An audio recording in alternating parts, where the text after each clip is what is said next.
Hi guys, welcome to How to Solutions YouTube channel. In today's video, I'm going to show you how you can fix that Instagram not working. Before getting into this video, must subscribe to our YouTube channel and click on the bell icon. So the first step you simply need to do is to open Play Store. And once you are in Play Store, you simply need to search for Instagram.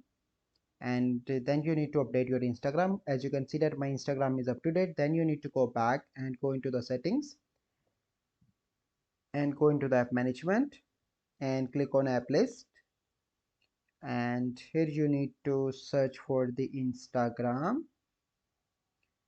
Okay, and click on storage and cache, and the first step you need to clear cache, and after that you need to clear storage. Once you complete this step, you simply need to allow all permissions, and then you need to go back and open Instagram, and after that your issue will be resolved.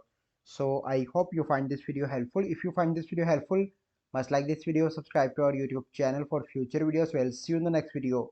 Thank you, have a good day.